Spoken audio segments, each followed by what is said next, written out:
On devrait en faire le plus possible en dépensant le moins possible. Emmanuel Latraverse. Kitching, kitching, kitching, kitching, kitching. On va mettre plus d'argent, ça va régler le problème. Ça règle pas les problèmes. Est-ce que l'électorat va en avoir pour son argent? Ça se peut pas. Ça, c'est un beau débat. Est-ce que Trump méritait le prix Nobel de la paix? Si j'en juge par le texte de Yves Boisvert dans la presse, il dit il y a des gens qui ont eu le prix Nobel de la paix, qui ont eu le prix Nobel de la paix pour moins que ça. Il dit Obama l'a reçu, puis il n'avait pas fait grand-chose. Lui, il semblait dire, puis c'est pas un fan de Donald Trump, Yves Boisvert, il semblait dire je m'excuse, mais il le méritait peut-être. Qu'est-ce que t'en penses, toi?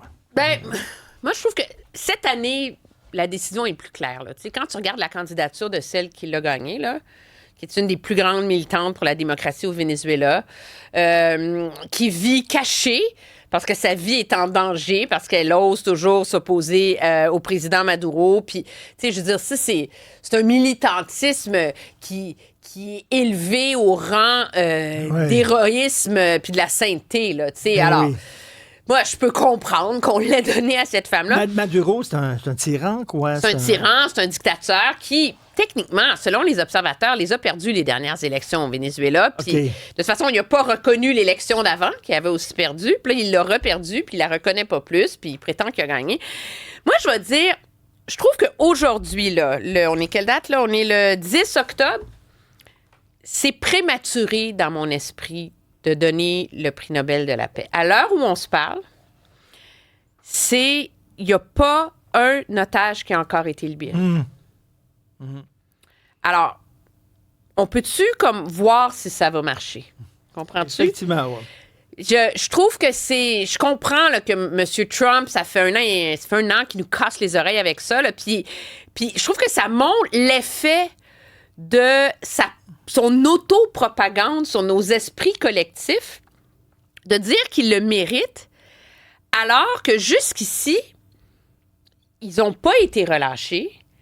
Et le succès, c'est pas une mise de fonds sur une maison, là. C'est quand tu signes chez le notaire puis que tu ouvres la porte avec ta fiancée dans les bras, là, tu sais. Alors, on n'est pas rendu là, premièrement. Et tantôt, on s'en parlait hors d'onde, on s'est croisés, puis tu me posais une excellente question en disant, est-ce qu'on donne le prix Nobel pour un événement, par exemple, la signature d'un accord de paix ou pour l'œuvre d'une vie?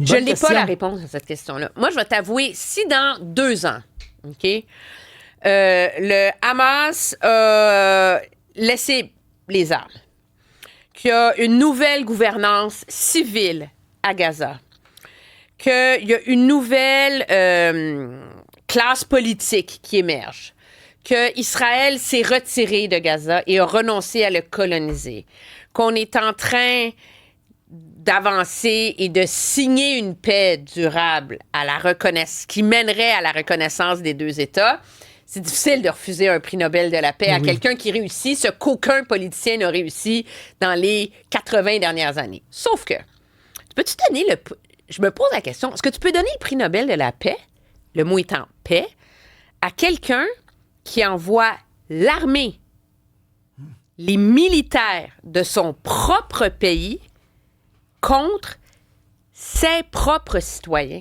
Est-ce que tu peux donner le prix Nobel de la paix à quelqu'un qui a essayé d'orchestrer une prise, tu sais, de renverser le résultat des élections?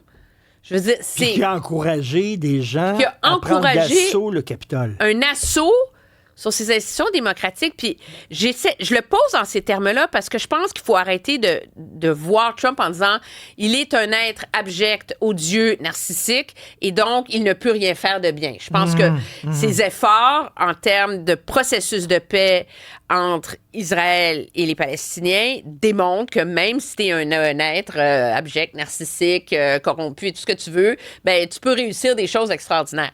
Mais là, ce qu'il a fait aux États-Unis, c'est tellement contraire aux idéaux du prix Nobel de la paix que ça pose une question. Je pourrais pas y répondre. Tu sais, si tu résous... Alors, je pense qu'il y a aussi ça qui doit faire partie de la réflexion sur le fait de lui attribuer ou pas éventuellement. Tu sais, peut-être que grâce à ça, et à son succès et ses débuts de succès en Israël, ça va lui donner les moyens de régler la guerre en Russie aussi. sais. Ou si Mélania réussit à faire libérer tous les petits otages ukrainiens qui ont été kidnappés, ben peut-être que c'est elle qui mériterait le prix Nobel de la paix. Parce qu'elle a dit qu'elle a une conversation privée avec Poutine. Elle a une conversation privée avec Poutine et elle a un canal de communication. Il y a déjà quelques enfants qui ont été retournés à leur famille, semble-t-il, dans les derniers 24 heures. Alors, je trouve que ça m'amuse. Ah, effectivement, mais tu sais, ils ont c'est un dilemme intéressant. Ils ont donné le prix Nobel de la paix à Jimmy Carter et Sadat lorsqu'ils avaient signé, je crois, les accords du camp David. Oui. Si je ne me trompe pas, ça n'a pas tenu, là. Tu sais, ça a tenu le temps des roses, puis après ça, la chicane a repogné, là, mais... Oui, mais je pense que le prix Nobel, c'était tellement immense à ce moment-là qu'on croyait que ce serait porteur. Tu sais, moi, je trouve, de toute façon, en ce qui concerne aujourd'hui, il n'y a pas un otage à libérer, il est trop tôt dans mon esprit. Ça, c'est noir ou blanc. Je pense que pour la suite, il va falloir voir jusqu'où ça va, puis c'est légitime qu'il va y avoir une réflexion, mais qui est marquée de zones d'ombre là, autour de ça. Mais on peut dire, puis il faut le dire quand même, il reste que c'est quand même un exploit, là, ce qu'il a accompli. Absolument. Là. Vraiment, on verra si effectivement ça dure. Mais je crois justement, tu sais, son côté un peu autoritaire, là, lui a servi. Tu sais, en disant, si vous ne faites pas ce que je dis, là, ça va aller mal. L'ironie de la chose, c'est que je pense que ce qui l'a servi, c'est que depuis cet été et le mouvement lancé par la France, une foule de démocraties occidentales, de mettre leurs réserves de côté et de reconnaître l'État palestinien, ce qui a été fortement critiqué par plusieurs comme étant, mais là, voyons donc, tu récompenses l'État, tu sais, tu donnes le prix ultime de la reconnaissance de l'État palestinien, alors que la guerre n'est pas finie, puis que le Hamas n'a pas désarmé. C'est comme, c'était antinomique, mais l'effet de ça, l'effet secondaire, des fois, est bénéfique. C'est cet isolement absolu de Netanyahou sur la scène internationale. Et moi, je pense l'erreur fondamentale qu'il a commise en allant ordonner une frappe aérienne en territoire du Qatar contre le négociateur du Hamas. À un moment donné, là, il s'est peinturé dans le mur. Hey, Donald Trump, là, quand il a reçu Netanyahou, il a dit, tu vas prendre le téléphone, tu vas t'excuser. Tu vas donc, quand ton fils fait une connerie, puis tu te dis, regarde, Jeannot. Et donc, il y a des circonstances, puis il y a le bénéfice aussi des relations privilégiées qu'entretient son gendre, Jared Kushner, avec une foule de pays de la région qui permet de créer un momentum.